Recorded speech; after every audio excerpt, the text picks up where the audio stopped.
Hi, everyone, and welcome to Be True, my podcast about the writing I love and the writing I do. I promise I won't rhyme the whole time.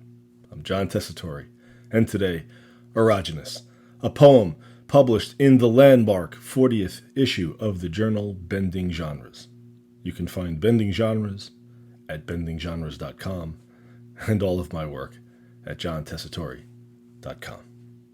If you've listened to this podcast before or read any number of my poems, you'll know that I'm interested in the places where science and spirit brush up against one another, where objective truth, quantifiable evidence, and a general respect for empirical thought collide with instinct, energy, feeling, something in the air.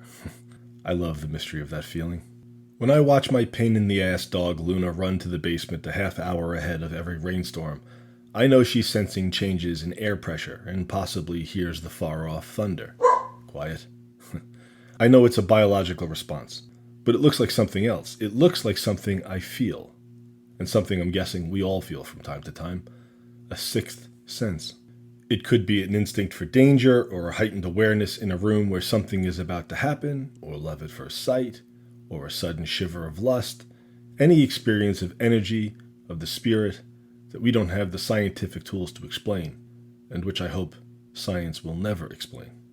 These unexplained feelings can feel like superpowers sometimes, like a dog sensing a coming storm. Hey!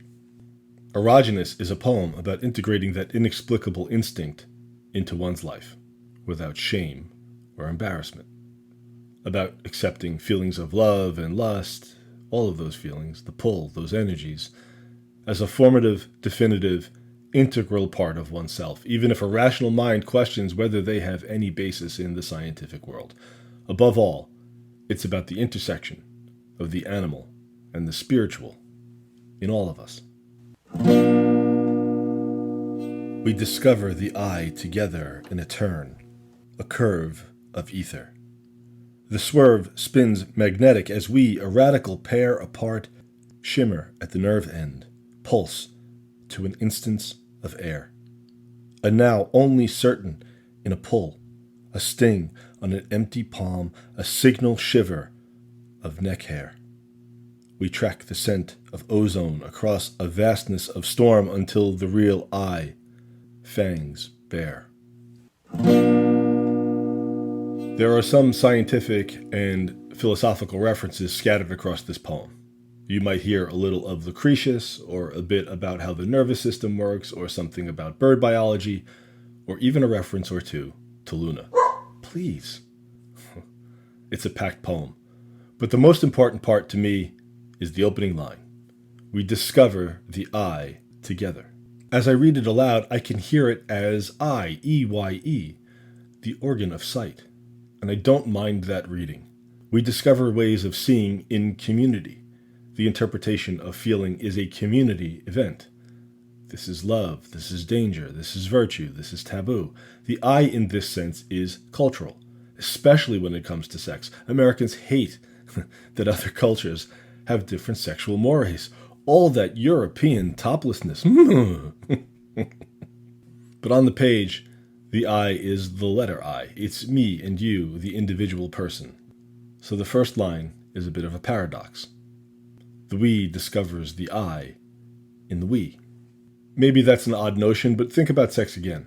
The erotic, the erogenous, is highly individual. Of course it is. We all have our things, our kinks, but it's usually a pull toward another person or persons too. That is, it's an instinct for intimacy, an animal pull toward community.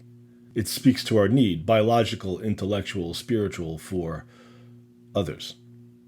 The sex drive tells us that to be ourselves, it would be helpful to have contact of one kind or another with someone else, a way to share ourselves with another. Even animal contact.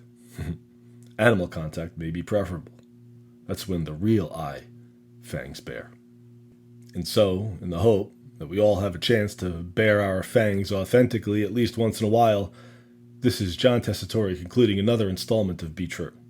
If you've listened this long, thank you. You can find all of my work at johntessitore.com. But first, head over to bendinggenres.com and take a look at the catalog.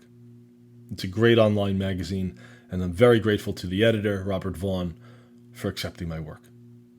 Special thanks to me for today's theme music, which I call B Chord. Maybe we'll talk again, and if you enjoyed this little podcast, leave some stars or a review and tell your friends. In the meantime, I gotta feed the dog. All right, Luna, I'm coming. All right, it's your turn now.